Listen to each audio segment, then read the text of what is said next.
세상 다가도록 바라만 봅니다. 장맛비가 추적추적 내리는 6월의 어느 오후였습니다. 회사 정문 앞 보도블록 위에서 우비를 걸친 어린아이가 낡은 스피커를 켜놓고 구성진 옛 노래를 부르고 있었지요. 한 곡을 마친 아이가 허리를 깊이 숙이며 말했어요. 들어주셔서 감사합니다. 1,000원도 괜찮아요. 그 앞에 걸음을 멈춘 한 남자가 있었습니다. 11년 전 무정자증 판정을 받고 가족을 포기한 채 일에만 매달려 살아온 대한민국 굴지의 기업회장 동주였어요. 그런데 어디선가 들어본 듯한 저 노래에 왠지 모르게 동주의 눈물이 차올랐지요. 작은 친절은 돌고 돌아 끊어진 인연을 다시 잇고 거짓 위에 쌓은 세월은 끝내 진실 앞에 무너지는 법입니다. 오늘의 이야기가 기대되신다면 구독과 좋아요, 알림 설정, 그리고 듣는 곳을 댓글로 남겨주시면 채널 운영에 큰 도움이 됩니다. 그럼 이야기 시작합니다. 오후 내내 굵은 장맛비가 도심을 적셨습니다. 6월의 하늘은 잿빛 솜니부를 두껍게 덮어쓴 듯 무겁게 가라앉아 있었고 빗줄기는 아스팔트를 두드리며 쉴 새 없이 튀어올랐습니다. 거리를 오가는 사람들의 우산이 빼곡히 부딪히며 검은 물결을 이루었고 자동차 바퀴가 고인 물을 가르며 지나갈 때마다 흙탕물이 보도블록 위로 튀어올랐어요. 그 분주한 거리의 한 귀퉁이 회사 정문 앞 보도블록 위에 우산도 없이 얇은 우비 하나만 걸친 소녀가 낡은 미니 스피커를 켜놓고 노래하고 있었습니다. 구성진 옛 노래의 한 소절이 빗소리에 묻혀 자꾸만 흩어졌지만 아이의 음정은 또렷하고 애틋했어요. 발치엔 종이컵 하나가 빗물을 받으며 덩그러니 놓여 있었습니다. 컵 안에는 동전 몇 개가 빗물에 잠겨 가라앉아 있었고 그 위로 떨어지는 빗방울이 작은 파문을 그렸어요. 1,000원짜리 지폐 한 장이 컵 안쪽 벽에 젖은 채 달라붙어 있었는데 그마저도 빗물에 번져 모서리가 허옇게 일어나 있었습니다. 퇴근하던 사람들은 우산을 고쳐 잡고 흘깃볼 뿐 누구도 걸음을 멈추지 않았어요. 다들 제 갈 길이 바빴고 거리에서 노래하는 아이 하나쯤은 흔한 풍경이라 여기는 듯 했습니다.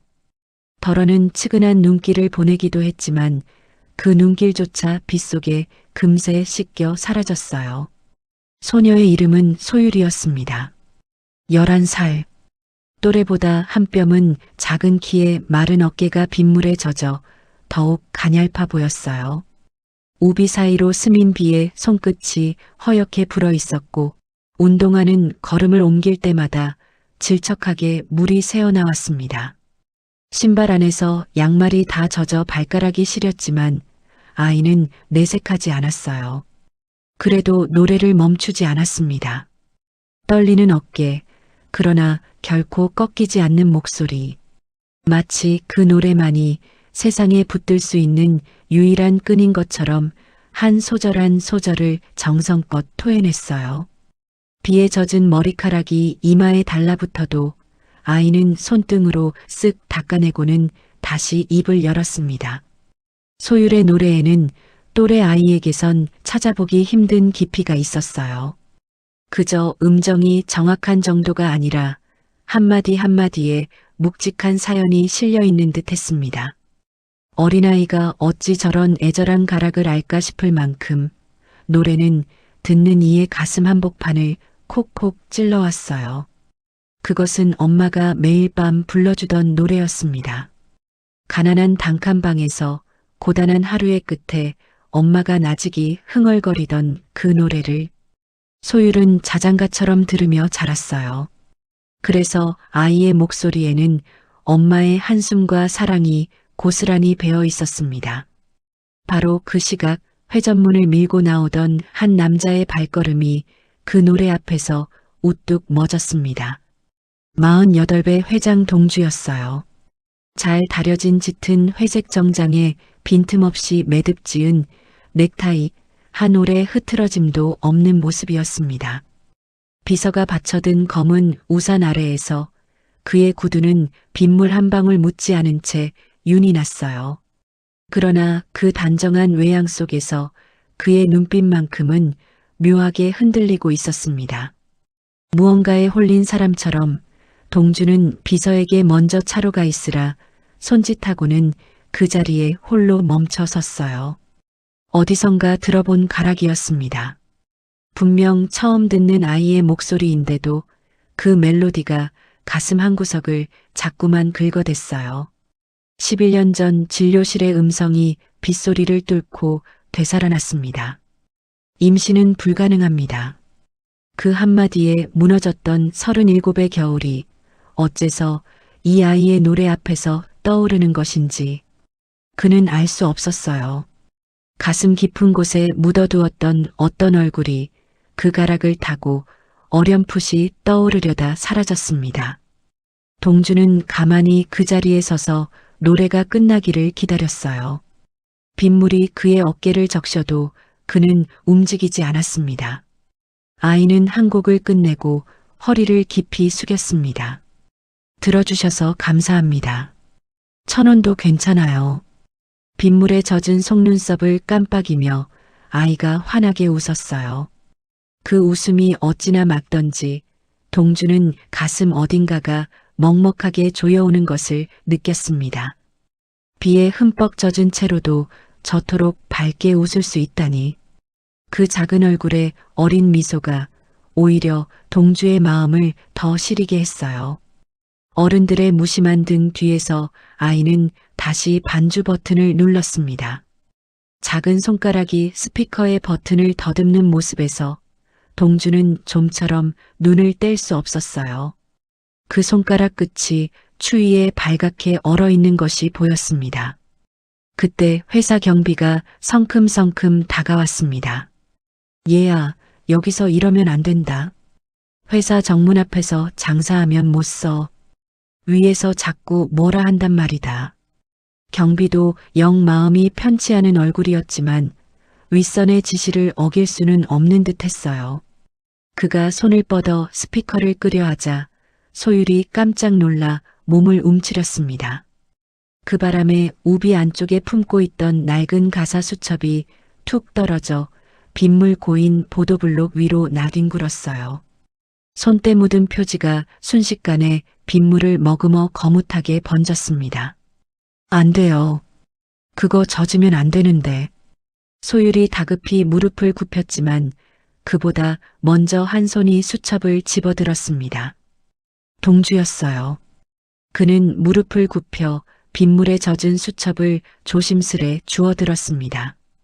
표지를 넘기자 안쪽엔 삐뚤삐뚤한 글씨로 노랫말이 빼곡히 적혀 있었어요. 군데군데 어른의 단정한 글씨도 섞여 있었는데 아마 엄마가 적어준 것을 아이가 따라 옮겨 적은 듯 했습니다. 그러다 동주는 아이의 손을 보고 말았어요. 11살 아이의 손이라기엔 너무도 거칠었습니다. 손끝은 빗물에 불어 허옇고 손등은 자잘하게 트고 갈라져 있었어요. 마치 오랜 세월 찬물에 손을 담가온 사람의 손 같았습니다. 설거지를 돕고 걸레를 빨고 찬바람에 손이 트도록 일해온 흔적이었어요. 동주의 가슴이 쿵 내려앉았습니다. 그는 말없이 수첩을 아이에게 건넸어요. 소율이 두 손으로 공손히 받아들며 꾸벅 인사했습니다. 감사합니다, 아저씨. 동주는 잠시 아이를 내려다보다가 양복 안주머니에서 명함 한 장을 꺼냈어요. 그러고는 종이컵 옆에 빗물에 젖지 않도록 컵에 살짝 기대어 명함을 내려놓았습니다. 빳빳한 흰 명함이 빗속에서 유난히 도드라져 보였어요. 힘든 일 있으면 여기로 연락하렴. 그 말만 남기고 동주는 돌아섰습니다. 왜 그런 말을 했는지 스스로도 알 수 없었어요. 평생 아이라는 존재를 피해 살아온 그였습니다. 거리에서 아이를 보면 시선을 돌렸고 공원의 웃음소리가 들리면 발걸음을 재촉하던 사람이었어요. 그런데 이 아이 앞에서는 어쩐지 발이 떨어지지 않았습니다. 마치 보이지 않는 실한 가닥이 그의 마음과 아이를 묶어놓은 것 같았어요. 차에 오른 동주는 빗물이 흘러내리는 차창 너머로 아이를 다시 바라보았습니다. 소율은 명함을 집어들어 한참을 들여다보더니 우비 안쪽 깊숙이 소중히 넣고 있었어요. 그 작은 동작 하나하나가 동주의 마음을 이상하게 어지럽혔습니다. 그는 한참을 그 자리에 머물다 천천히 차를 출발시켰어요. 백미러에 비친 아이의 모습이 빗속에서 점점 작아지다 끝내 보이지 않게 되었습니다. 그런데 한 가지 묘한 점이 있었어요. 아이는 하필 이 회사 정문 앞에서만 노래를 했습니다. 시내에 사람 많은 곳이 얼마든지 있는데 어째서 이곳일까? 지하철역 앞도 번화한 시장통도 아닌 어째서 이 회사 앞이었을까? 동주는 미처 그 의문을 깊이 품지 못한 채 빗속으로 차를 몰아갔습니다. 그 작은 의문은 차창을 두드리는 빗방울처럼 마음 한구석에 맺혔다 흩어졌어요. 한편 그 시각 길 건너 버스 정류장에는 낡은 코트 차림의 중년 여성이 서 있었습니다. 야윈 뺨에 핏기 없는 얼굴, 마른 손으로 가슴에 무언가를 꼭 안고 있었어요. 빛바랜 사진 한 장이었습니다. 사진 속에는 젊은 시절의 한 남자와 환하게 웃는 여인이 나란히 담겨 있었지만 빗물에 가려 잘 보이지 않았어요. 그녀는 빗속에서 노래하는 소유를 멀리서 바라보며 소리 없이 눈물을 흘렸습니다. 입술이 가늘게 떨렸고 사진을 아는 손에 점점 힘이 들어갔어요. 여인의 이름은 미경이었습니다. 소율의 엄마였어요. 그녀는 무어라 말하고 싶은 듯, 그러나 차마 다가가지 못하는 듯 그저 정류장 기둥에 몸을 기댄 채 아이를 지켜볼 뿐이었습니다. 가슴이 시도 때도 없이 조여왔고 숨을 쉴 때마다 폐 깊은 곳에서 쇳소리가 났어요. 의사는 그녀에게 무리하지 말라 신신당부했지만 미경은 딸의 모습을 한 번이라도 더 보고 싶어 아픈 몸을 이끌고 이곳까지 나온 터였습니다. 빗물인지 눈물인지 모를 것이 그녀의 뺨을 타고 흘러내렸어요. 빗줄기는 점점 굵어졌습니다. 소율의 노래는 여전히 빗소리 사이로 가늘게 이어졌고 종이컵 안의 동전은 좀처럼 늘지 않았어요. 그래도 아이는 멈추지 않았습니다. 엄마를 위해서였어요. 죽어가는 엄마를 살리고 싶다는 그 마음 하나로 11살 아이는 그 추운 빗속에 홀로 서 있었습니다. 아이는 알지 못했어요. 자신이 부르는 노래가 어떤 인연을 불러오게 될지, 방금 명함을 건네고 떠난 그 남자가 누구인지를 말입니다. 정류장의 미경은 한참 만에야 무거운 걸음을 옮겼습니다. 떠나면서도 자꾸만 뒤를 돌아보았어요. 아이에게 달려가 끌어안고 싶은 마음과 그럴 수 없는 어떤 사정 사이에서 그녀의 발걸음은 한없이 무거웠습니다. 그녀가 아이에게 일러둔 말이 있었어요. 저 회사 앞에서 노래하면 언젠가 도와줄 사람이 나타날 거라고. 그것은 막연한 희망이 아니라 미경이 평생 가슴에 품어온 마지막 끈이었습니다. 그러나 그 끈의 정체를 아직 소율도 동주도 알지 못했어요. 그날 밤 동주는 좀처럼 잠을 이루지 못했습니다. 눈을 감으면 빗속에서 노래하던 아이의 얼굴이 떠올랐어요. 그 맑은 음정, 갈라진 작은 손, 그리고 무엇보다 어디선가 들어본 듯한 그 노래. 가슴 깊은 곳에서 정체 모를 동요가 일었습니다. 마치 오래도록 잊고 있던 무언가가 문을 두드리는 것 같았어요. 그는 어둠 속에서 천장을 바라보며 오래도록 뒤척였습니다. 까닭 모를 기시감이 밤새도록 그의 가슴을 떠나지 않았어요. 창밖에서는 장맛비가 그칠 줄 모르고 내렸습니다. 그 빗소리 속에 아이의 노랫가락이 자꾸만 겹쳐 들리는 듯 했어요. 동주는 자신도 모르게 그 멜로디를 따라 흥얼거리다 흠칫 놀랐습니다. 어떻게 처음 듣는 노래를 자신이 따라 부를 수 있는 것인지 도무지 알 수 없었으니까요. 그 순간 아주 오래된 기억 하나가 어렴풋이 스쳤어요. 11년 전 어느 봄날 차 안에서 누군가 나직이 흥얼거리던 바로 그 가락이었습니다. 하지만 그 기억은 손에 잡힐 듯하다 이내 안개처럼 흩어졌어요.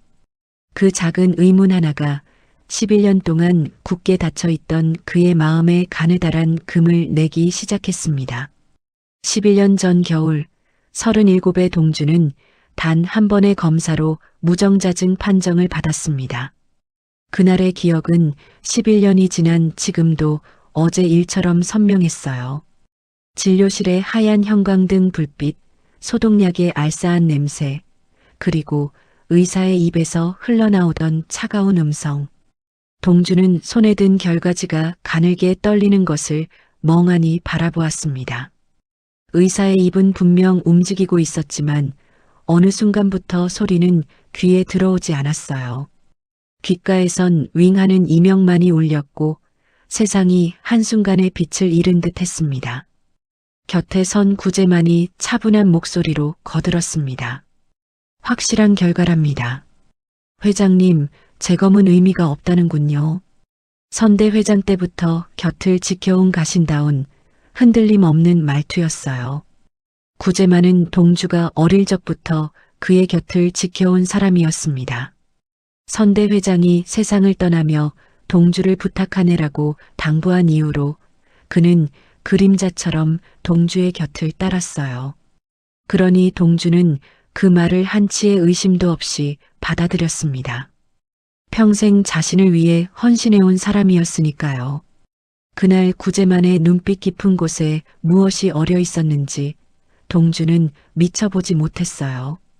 그날 이후 동주의 세상에서 아이라는 단어가 지워졌습니다. 한창 결혼을 생각하던 연인 미경과의 연락도 그 무렵 끊겼어요. 자신은 아이를 가질 수 없는 몸이라는 절망, 그리고 사랑하는 사람에게 그 짐을 지울 수 없다는 비뚤어진 책임감이 그를 짓눌렀습니다. 미경은 그에게 할 말이 있다며 몇 번이고 연락을 해왔지만 동주는 그 전화를 받을 용기가 나지 않았어요. 자신의 결함을 고백하느니 차라리 나쁜 남자가 되어 떠나는 편이 그녀를 위한 길이라 여겼습니다. 그래서 그는 미경에게 제대로 된 작별 인사조차 건네지 못한 채 도망치듯 그녀에게서 멀어졌어요. 그것이 평생의 한이 될 줄도 모르고 말입니다.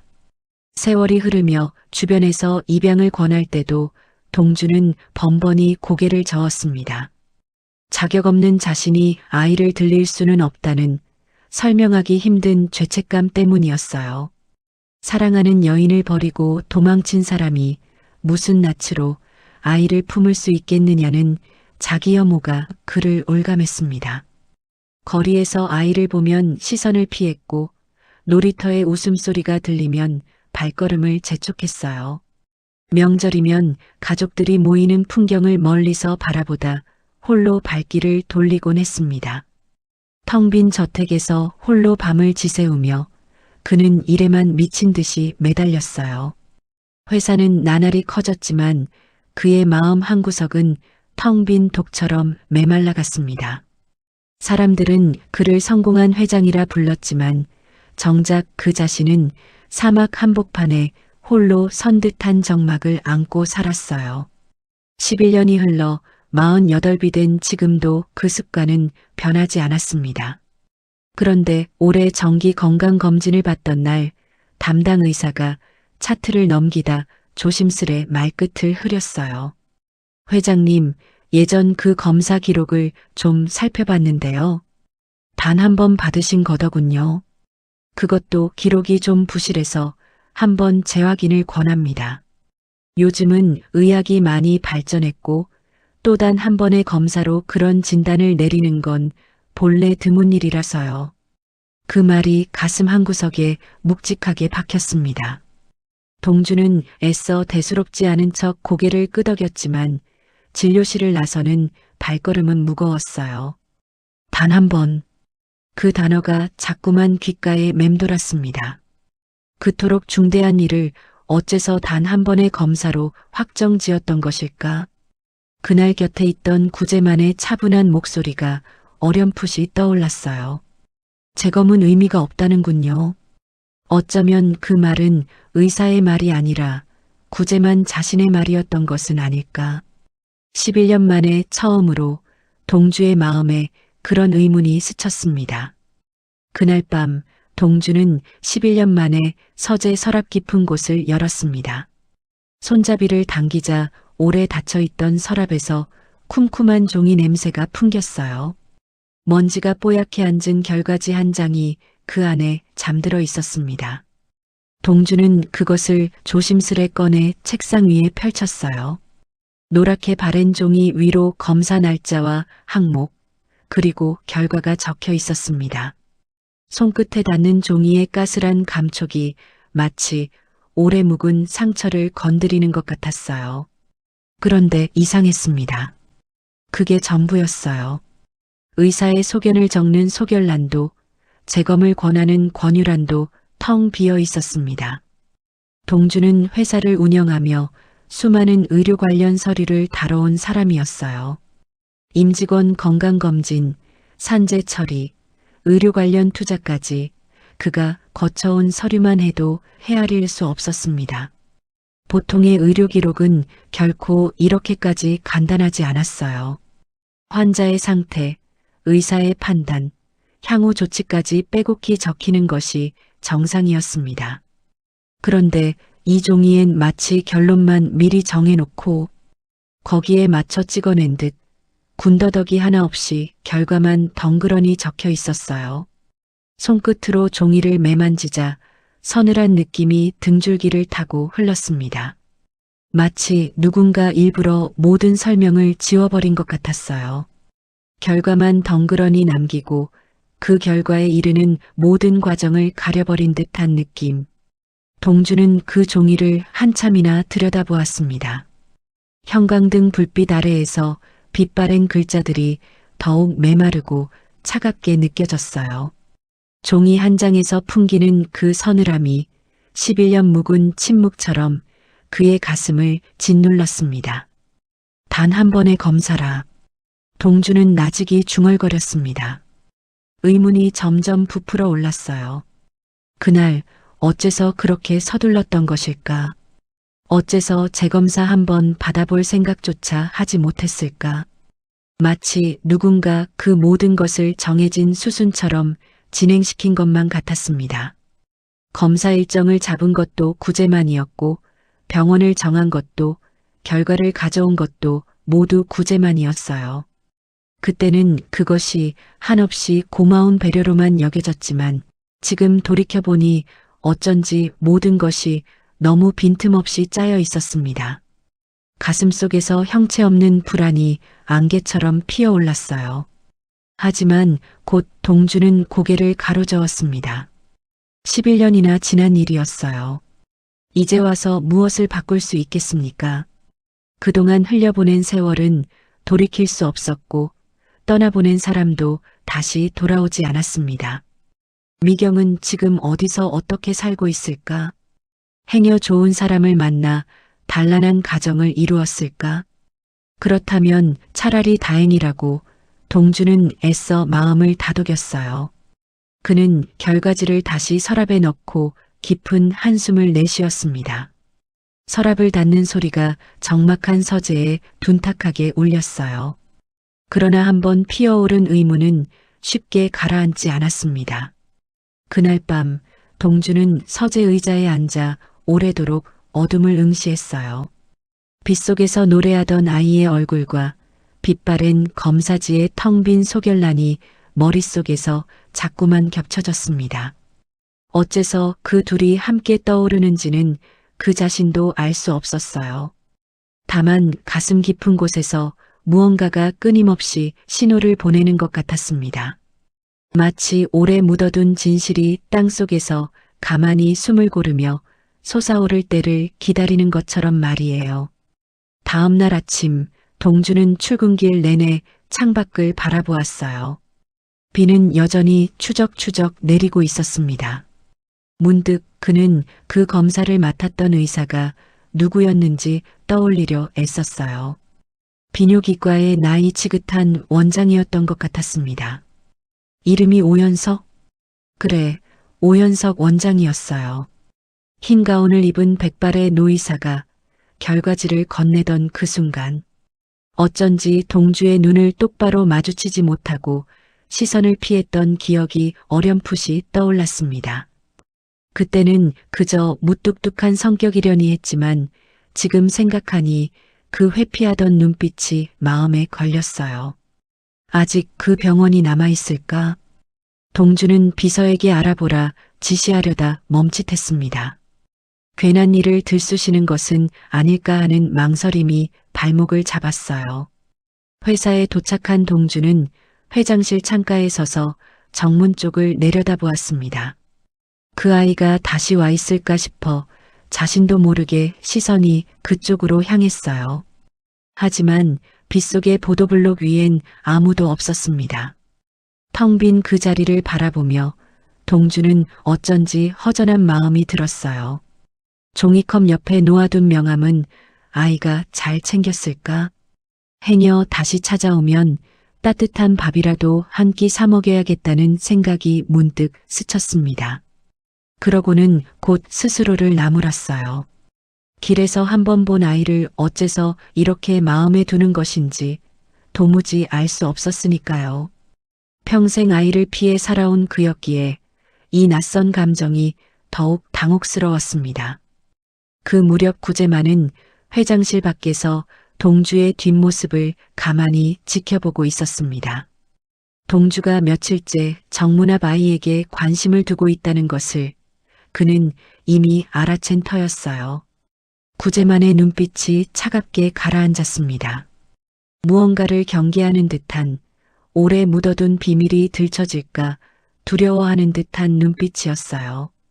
그의 손에 들린 서류철을 쥔 손가락에 힘이 들어갔습니다. 11년 전 자신이 한 일이 이제와 발목을 잡을지도 모른다는 불안이 그의 등줄기를 스쳤어요. 그는 조용히 발걸음을 돌렸습니다. 그 뒷모습에는 11년 동안 감춰온 그림자가 짙게 드리워 있었습니다. 동주는 그날 종일 일이 손에 잡히지 않았습니다. 결제 서류를 들여다봐도 글자가 눈에 들어오지 않았고 회의 중에도 자꾸만 딴 생각에 빠졌어요. 텅 빈 소결란, 단 한 번의 검사, 그리고 빗속의 노래. 흩어진 조각들이 가슴속을 떠다녔지만 그것들이 어떻게 맞물리는지는 아직 알 수 없었습니다. 다만 한 가지는 분명했어요. 무언가 잘못되었다는, 오래도록 외면해온 진실이 이제야 문을 두드리고 있다는 예감이었습니다. 그 예감은 좀처럼 떨쳐지지 않고 오히려 시간이 갈수록 또렷해졌어요. 퇴근 무렵 비가 잠시 가늘어졌습니다. 동주는 회사를 나서며 다시 한번 정문 앞을 살폈어요. 여전히 아이의 모습은 보이지 않았습니다. 그는 잠시 그 자리에 서서 빗물에 젖은 보도블록을 내려다보았어요. 며칠 전 아이가 떨어뜨린 가사 수첩, 갈라진 작은 손, 종이컵 옆에 놓아둔 명함. 그 모든 장면이 또렷이 되살아났습니다. 동주는 자신도 모르게 그 노래를 다시 흥얼거렸어요. 그러고는 흠칫 놀라 입을 다물었습니다. 가슴 깊은 곳에서 그 가락이 자꾸만 솟아올랐어요. 마치 잊고 있던 이름 하나가 혀끝에서 맴돌듯 그 멜로디가 그를 어딘가로 자꾸만 이끄는 것 같았습니다. 답을 찾을 방법을 알지 못한 채 동주의 마음속에서는 체념과 의욕이 끊임없이 자리를 바꾸었습니다. 그러나 그는 아직 알지 못했어요. 그 작은 의욕의 씨앗이 머지않아 11년 세월을 송두리째 뒤흔드는 거대한 진실의 문을 열어젖히리라는 것을. 빗속의 아이와 빛바랜 검사지와 정류장의 여인이 하나의 끈으로 이어져 있다는 것을 말입니다. 그날 밤도 도심엔 어김없이 장맛비가 내렸고 동주는 창가에 서서 그 빗줄기를 오래도록 바라보았어요. 어딘가에서 그 아이가 또 그 노래를 부르고 있을 것만 같았습니다. 며칠 뒤 비는 잠시 그쳤지만 하늘은 여전히 잿빛으로 흐렸습니다. 금방이라도 다시 빗방울을 쏟아낼 듯 무거운 구름이 도심 위에 낮게 드리워 있었어요. 회사 정문 앞 보도블록은 아직 마르지 않아 군데군데 빗물이 고여 있었습니다. 그 자리에 소율이 다시 와 있었어요. 같은 우비, 같은 낡은 스피커, 그리고 발치엔 어김없이 종이컵 하나. 아이는 흐린 하늘 아래에서 또다시 그 구성진 옛 노래를 부르고 있었습니다.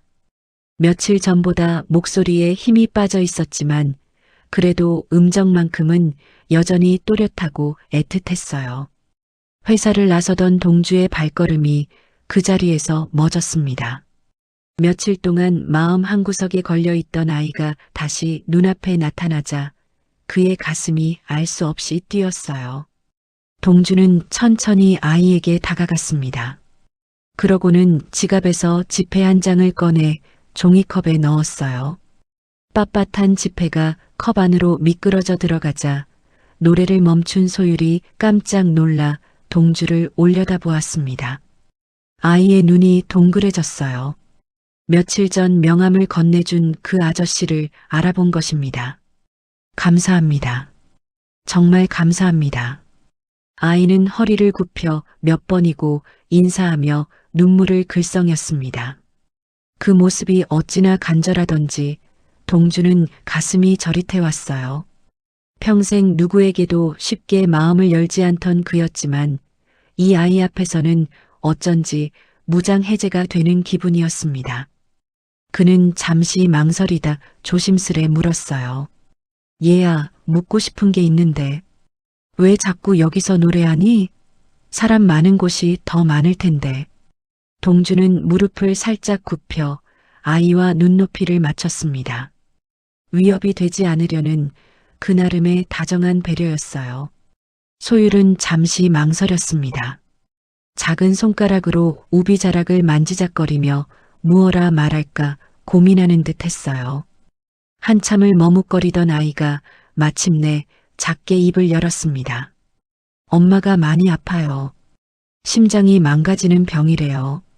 수술 안 하면 위험하다는데 수술비가 너무 비싸서요. 제가 한 푼이라도 보태고 싶어서 노래해요. 엄마는 제가 이러는 거 몰라요. 학교 끝나고 몰래 나와요. 아이의 목소리가 가늘게 떨렸습니다. 엄마 이야기를 하는 동안 그 작은 눈에 눈물이 그렁그렁 맺혔어요. 동주의 가슴이 쿵 내려앉았습니다. 11살 아이가 죽어가는 엄마의 수술비를 벌겠다고 빗속에 홀로 서 있었다니. 그 작은 어깨에 얼마나 무거운 짐이 얹혀 있었을까. 목이 메어 한동안 말이 나오지 않았어요. 아이는 우비 안쪽에서 꼬깃꼬깃 접힌 종이 한 장을 꺼내 보였습니다. 진료비 영수증이었어요. 빗물에 번지고 손때가 묻어 너덜너덜해진 그 종이엔 한 가정이 감당하기엔 너무도 큰 숫자가 찍혀 있었습니다. 동주는 그 숫자를 보며 입술을 깨물었어요. 자신에게는 그리 큰 돈이 아니건만 이 모녀에게는 하늘만큼 까마득한 벽이었던 것입니다. 엄마가 아프기 전엔 식당에서도 일하고 새벽엔 청소도 하고 밤엔 편의점에서도 일했어요. 소율이 영수증을 도로 품에 넣으며 나직이 말을 이었어요. 근데 이제는 일을 못해요. 조금만 움직여도 숨이 차서 주저앉으세요. 그래서 제가 도와드리고 싶었어요. 아이의 말 한마디 한마디가 동주의 가슴을 후벼 팠습니다. 그 어린 나이에 어쩌면 이토록 깊은 효심을 품었을까. 동주는 차마 아이의 얼굴을 똑바로 바라보지 못했어요. 근데요, 아저씨.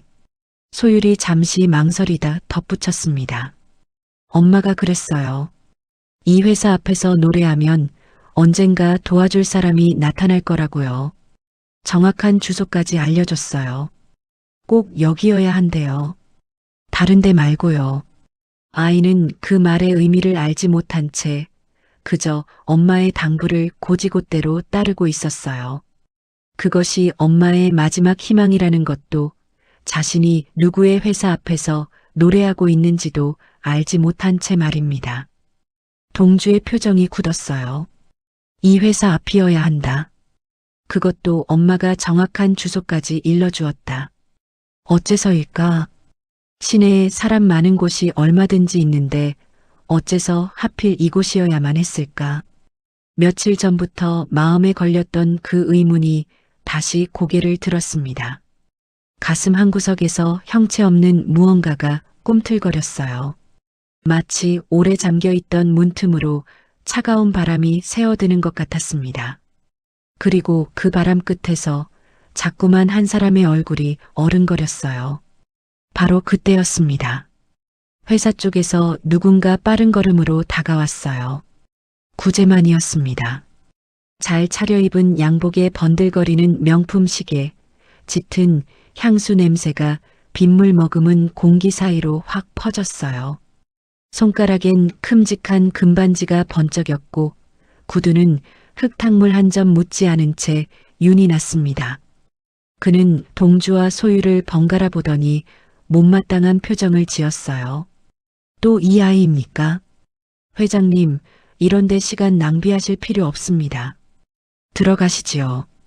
구제만은 소유를 내려다보며 차갑게 내몰았습니다. 예, 여기서 이러면 안 된다고 몇 번을 말했니? 경비한테도 다 일러뒀어.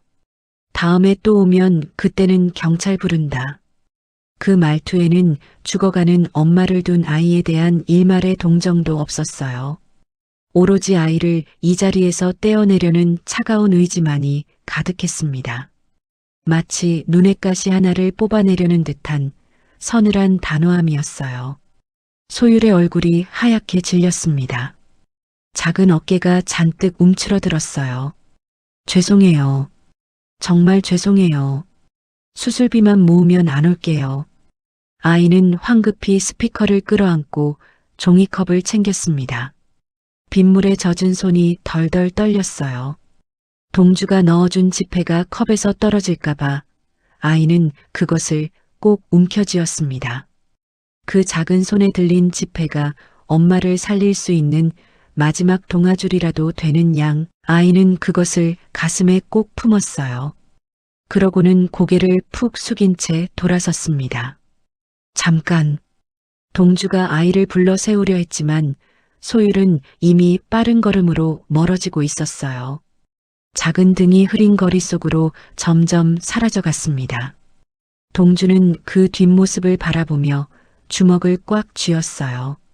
죽어가는 어미를 둔 아이를 어찌 저토록 매몰차게 내몰 수 있단 말인가. 가슴속에서 무언가 뜨거운 것이 치밀어 올랐습니다. 그것은 단순한 연민을 넘어선 형언할 수 없는 분노였어요. 실장님, 동주가 낮은 목소리로 구제만을 불렀습니다. 겨우 11살짜리 아이입니다. 그것도 아픈 엄마 수술비를 벌겠다고 노래하는 아이를 꼭 그렇게까지 해야 했습니까? 구제만은 표정 하나 바꾸지 않고 대답했어요.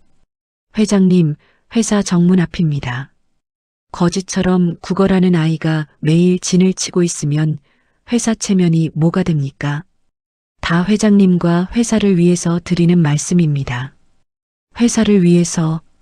그 말이 어쩐지 동주의 귓가에 걸렸습니다. 어디선가 들어본 듯한 말이었어요.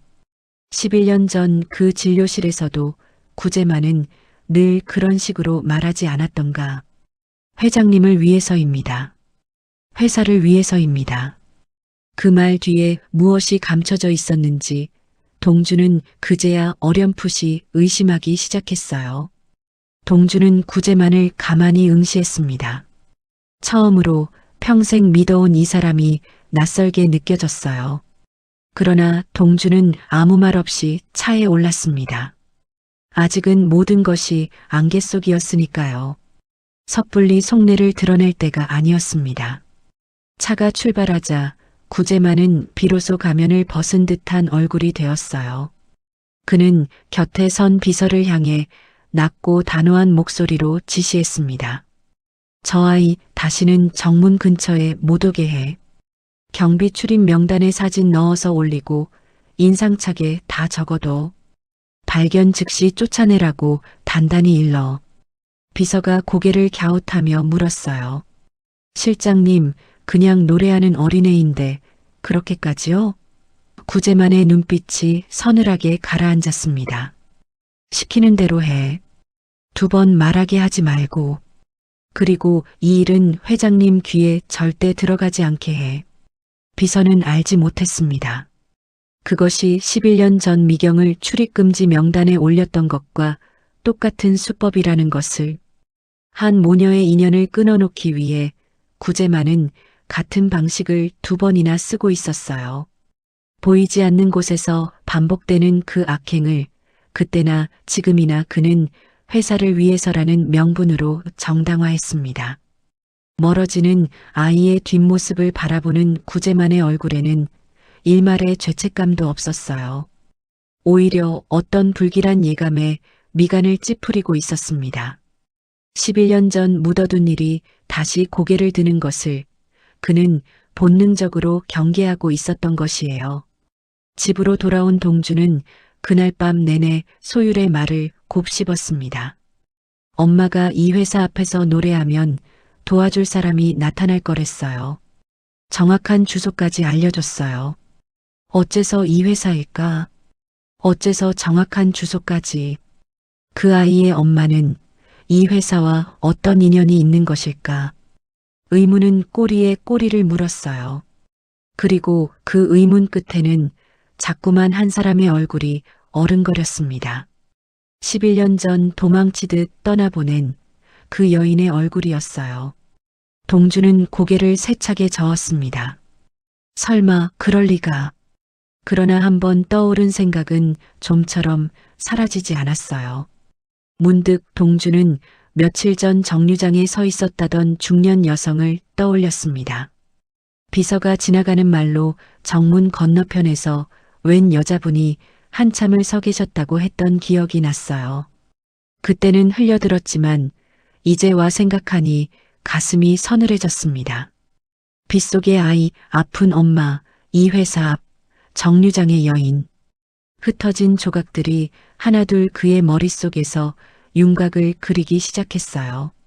아직 또렷한 그림은 아니었지만 무언가 거대한 진실의 그림자가 어른거렸습니다.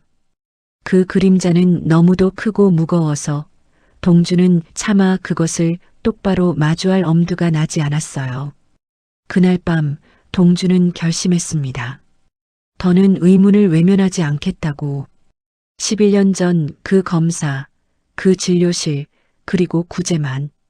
모든 것을 처음부터 다시 들여다보아야 했어요. 그는 어둠 속에서 휴대폰을 들어 비서에게 짧은 문자를 보냈습니다. 11년 전 그 비뇨기과 원장, 오현석 원장을 찾아봐. 아직 진료하고 있는지. 메시지를 보내는 그의 손끝이 가늘게 떨렸어요. 오래도록 닫아두었던 진실의 문 앞에 마침내 그가 서 있었습니다. 창밖에서는 다시 빗방울이 떨어지기 시작했어요. 처음엔 한두 방울이던 것이 이내 굵은 장맛비로 변해 창문을 두드렸습니다. 동주는 그 빗소리를 들으며 잠 못 이루는 밤을 보냈어요.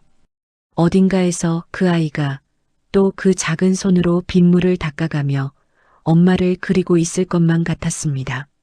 그리고 그 아이를 향한 알 수 없는 끌림이 점점 더 또렷한 모양을 갖춰가고 있었어요. 빗소리에 섞여 그 익숙한 노랫가락이 자꾸만 귓가에 맴돌았고 동주는 그 가락의 정체를 더는 외면할 수 없음을 느꼈습니다. 오현석 원장은 아직 진료를 하고 있었습니다.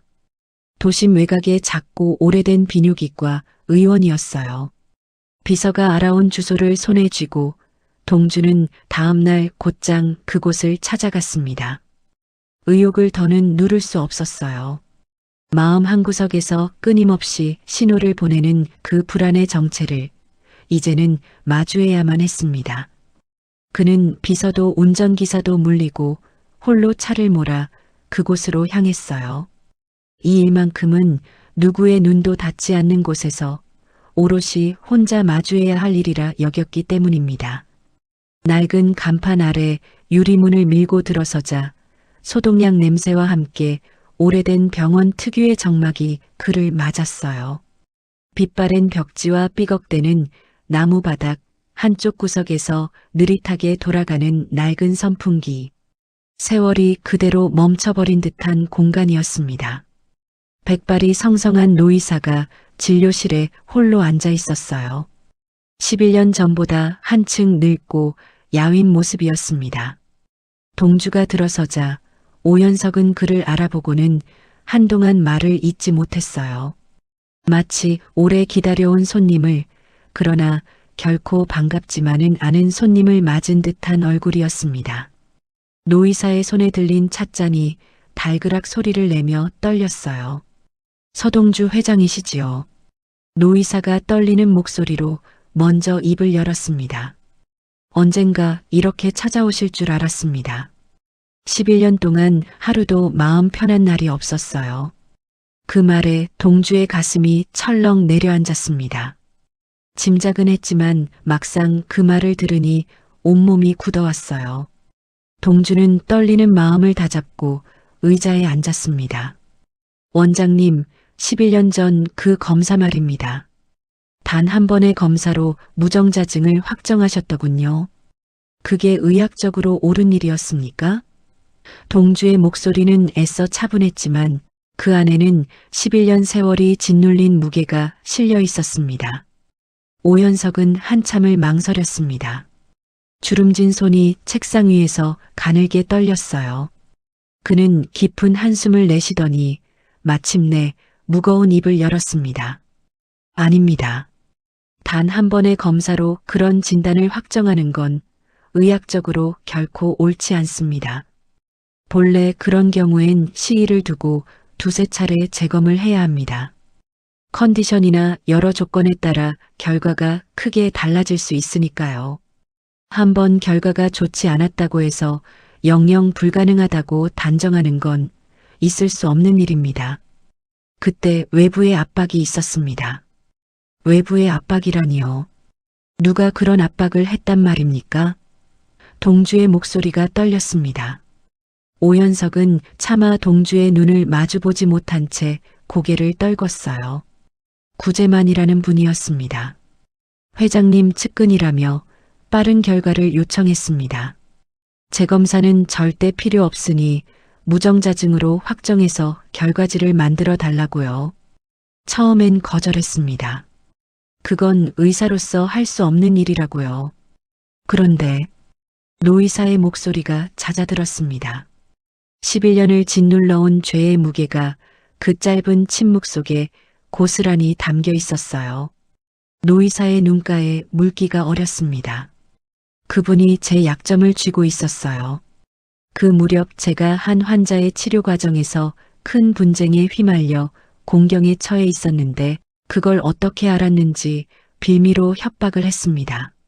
시키는 대로 하지 않으면 그 일을 크게 부풀려 병원이 문을 닫게 만들겠다고요. 저는 가족을 지키고 싶었습니다. 평생을 바쳐 일군 병원이었고 딸린 식구도 많았어요. 그래서 양심을 팔았습니다. 그날 이후로 단 하루도 두 다리 뻗고 잔 적이 없습니다. 길에서 아이들을 볼 때마다 제가 어쩌면 한 생명의 아버지를 빼앗았을지도 모른다는 생각에 가슴이 미어졌어요. 오연석은 끝내 흐느꼈습니다. 11년 묵은 죄책감이 노인의 어깨를 무겁게 짓눌렀어요. 구제만. 그 이름을 듣는 순간 동주의 온몸이 얼어붙었습니다. 선대 회장 때부터 곁을 지켜온 사람, 평생 자신을 위해 헌신했다 믿었던 사람. 그가 자신의 검사 결과를 조작했다는 것이었어요. 자신에게서 가족을 만들 기회를, 사랑하는 사람과 함께할 미래를 송두리째 빼앗았다는 것이었습니다. 가슴속에서 1000톤짜리 돌덩이가 떨어진 것 같았어요. 분노와 배신감, 그리고 11년 세월에 대한 통안이 한꺼번에 밀려들었습니다. 손끝이 차갑게 식어가고 귓가에선 다시 그 옛날의 이명이 윙하고 울렸어요. 하지만 동주는 무너지지 않았습니다. 오히려 차갑게 가라앉은 머리로 지금 해야 할 일을 떠올렸어요. 분노에 휩쓸려 모든 것을 망쳐버리기엔 그는 너무 많은 세월을 잃은 사람이었습니다. 그는 깊게 숨을 고른 뒤 떨리는 목소리를 다잡고 말했어요. 원장님, 지난 일은 묻지 않겠습니다. 원장님도 피해자라는 걸 이제 압니다. 다만 지금 한 가지만 부탁드리겠습니다. 진실을 확인할 검사를 다시 해주십시오. 늦었다고 멈추면 영영 늦은 채로 끝나니까요. 오연석은 눈물을 훔치며 고개를 끄덕였습니다. 물론입니다. 그게 제가 속죄할 수 있는 유일한 길이라면 무엇이든 하겠습니다. 노 의사는 그 자리에서 재검사를 진행했어요. 그리고 떨리는 목소리로 한 가지를 더 약속했습니다. 그때 외부에서 빨리 결과를 내라고 연락했던 통화. 기록과 제가 받았던 압박의 정황도 모두 정리해서 진술서로 남기겠습니다. 더는 양심을 외면하지 않겠어요. 11년 전 그날 거절하지 못한 제 비겁함을 이제라도 바로잡고 싶습니다. 그 말에 동주는 노 의사의 손을 가만히 맞잡았어요. 미움보다 앞선 것은 오랜 세월 같은 짐을 진 한 사람에 대한 묘한 연민이었습니다. 진료실을 나서는 동주의 머릿속은 복잡하기 그지없었습니다. 무정자증이 거짓이었다면, 그렇다면 그동안 자신은 무엇을 위해 그 긴 세월을 홀로 메말라갔던 것일까? 그리고 만약 미경이 그 무렵 임신을 했더라면, 거기까지 생각이 미치자 동주의 심장이 거세게 뛰었어요. 빗속의 아이, 익숙한 노래, 이 회사 앞을 고집한 이유, 흩어져 있던 조각들이 무서운 속도로 하나의 그림을 향해 맞물려 갔습니다. 그 그림의 정체가 점점 또렷해질수록 동주의 가슴은 두려움과 간절함으로 터질 듯 부풀어 올랐어요. 바로 그때 동주의 휴대폰이 울렸습니다. 모르는 번호였어요. 그는 떨리는 손으로 전화를 받았습니다. 여보세요. 수화기 너머에서 조심스러운 여성의 목소리가 흘러나왔어요. 안녕하세요. 푸른늘 아동보호센터입니다. 혹시 한소율 양을 아시는지요? 길에서 홀로 노래하다 발견되어 지금 저희 센터에서 임시 보호 중입니다. 동주의 숨이 멎었습니다. 소율이었어요. 그 이름 석자에 그의 온몸이 굳어버렸습니다. 아이 어머니가 갑자기 쓰러지셔서 중환자실에 입원하셨습니다. 다른 보호자를 찾을 수가 없는데 아이 소지품에서 이 명함이 나왔어요. 연락 가능한 보호자가 없으면 72시간 뒤에 아이를 보호시설로 이송해야 합니다. 동주는 며칠 전 종이컵 옆에 슬며시 내려놓았던 그 명함을 떠올렸습니다. 힘든 일 있으면 여기로 연락하렴. 무심코 건넸던 그 작은 친절이 끊어질 뻔한 인연을 다시 잇는 끈이 되어 돌아온 것이었어요. 그 작은 종이 한 장이 없었다면 아이는 세상 어디에도 기댈 곳 없이 홀로 시설로 보내질 뻔했습니다. 노래를 들어준 것, 빗물에 젖은 수첩을 주워준 것, 명함을 건넨 것. 동주가 무심코 베푼 작은 친절들이 마치 계단을 하나하나 밟아오르듯 보답이 되어 그에게로 돌아오고 있었어요. 그가 아이에게 건넨 손길 하나하나가 끊어졌던 운명의 실을 다시 이어붙이고 있었던 것입니다. 만약 그날 동주가 무심히 지나쳤더라면, 만약 명함을 건네지 않았더라면 이 모든 인연은 영영 어둠 속에 묻혀버렸을 거예요. 세상은 그렇게 작은 선의 하나에 큰 운명의 물줄기를 실어보내고 있었습니다. 제가 가겠습니다. 지금 바로 가겠습니다. 동주는 떨리는 목소리로 대답하고는 진료실을 박차고 나와 빗길을 향해 달렸어요.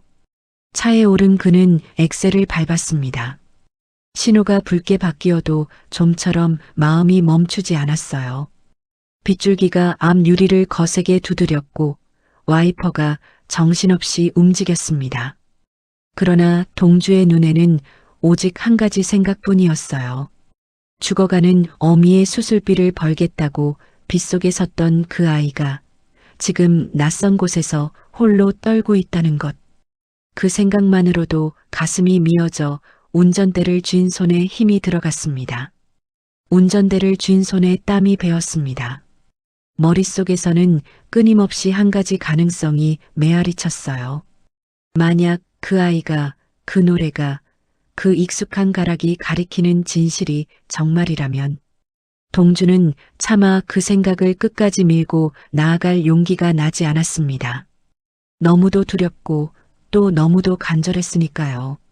11년을 텅 빈 독처럼 메말라 살아온 그의 가슴이 처음으로 무언가로 가득 차오르는 것을 느꼈어요.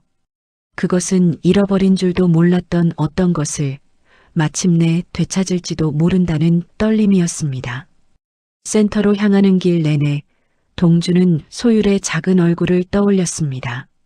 빗속에서도 환하게 웃던 그 미소, 갈라진 작은 손, 그리고 무엇보다 그 노래. 11년 전 미경이 차 안에서 흥얼거리던 바로 그 가락이 이제와 그의 귓가에 또렷이 되살아났어요. 어째서 진작 알아채지 못했을까? 가슴이 미어졌습니다. 그토록 곁에 두고도 그 노래 한 소절에 담긴 진실을 알아보지 못한 자신이 한없이 원망스러웠어요. 동주는 입술을 깨물며 더욱 속도를 냈습니다. 빗속을 가르는 차의 헤드라이트가 어둠 속에서 한 줄기 빛처럼 길을 밝혔어요. 마침내 센터에 도착한 동주는 차에서 내려 건물 안으로 뛰어들어갔습니다. 비에 젖은 머리카락이 이마에 달라붙었고 단정하던 양복도 흠뻑 젖어 있었어요. 평생 한 올의 흐트러짐도 허락하지 않던 그였지만 지금 그런 것은 아무래도 좋았습니다. 오직 그 아이가 무사한지 그것만이 중요했어요. 회전문을 밀고 들어서는 그의 가슴이 쿵쾅쿵쾅 요란하게 뛰었습니다. 11년 동안 굳게 닫혀있던 그의 마음이 마침내 활짝 열리려 하고 있었어요. 그리고 그 문 너머에는 그가 차마 상상하지 못했던 진실이 조용히 그를 기다리고 있었습니다. 센터에 도착한 동주를 맞이한 것은 상담실 구석에 웅크리고 앉은 소율이었습니다. 아이의 눈가는 붉게 부어 있었어요. 며칠 새 울고 또 울었는지 작은 얼굴이 헬쑥하게 야위어 있었습니다. 동주가 다가가자 소율이 천천히 고개를 들었어요. 그러고는 며칠 전 명함을 건네준 그 아저씨를 알아보고는 참았던 울음을 터뜨렸습니다. 아저씨 엄마가요. 엄마가 갑자기 쓰러졌어요. 병원에 실려갔는데 저는 못 들어가게 해요. 엄마가 죽으면 어떡해요. 동주는 무릎을 굽혀 아이와 눈높이를 맞췄습니다. 그러고는 떨리는 손으로 아이의 작은 어깨를 가만히 감쌌어요. 괜찮아. 아저씨가 왔잖니. 이제 엄마한테 데려다 줄게. 같이 가자. 그 한마디에 소율의 울음이 조금씩 잦아들었습니다. 아이는 동주의 손을 꼭 잡았어요. 빗물에 불어 갈라진 그 작은 손이 동주의 손 안에서 가늘게 떨렸습니다. 그 떨림이 그대로 동주의 가슴으로 전해져 왔어요. 센터의 동의를 얻어 동주는 소율의 손을 잡고 병원으로 향했습니다. 차 안에서 소율은 한마디도 하지 않았어요. 그저 창밖의 빗줄기를 멍하니 바라볼 뿐이었습니다. 동주는 그런 아이의 옆모습을 흘끔흘끔 살폈어요. 작은 콧날, 동그란 이마, 무언가 골똘히 생각할 때 입술을 살짝 깨무는 버릇. 그 모습 하나하나가 자꾸만 동주의 가슴을 두드렸습니다. 어딘가 낯익은 그러나 차마 입 밖에 내기 두려운 그 닮은 구석들이었어요. 병원에 도착한 두 사람은 중환자실 앞 복도를 지나 일반 병동으로 옮겨진 미경의 병실로 향했습니다. 다행히 미경은 응급 처치를 받고 위기를 넘겨 일반 병실로 막 옮겨진 참이었어요. 병실 문 앞에서 소율이 먼저 뛰어들어갔습니다. 엄마. 아이의 외침에 동주의 발걸음이 문 앞에서 우뚝 멎었어요. 무언가 거대한 예감이 그의 온몸을 휘감았습니다. 그는 떨리는 손으로 병실 문을 마저 열었어요. 병실 문을 여는 순간 동주의 몸이 그대로 얼어붙었습니다.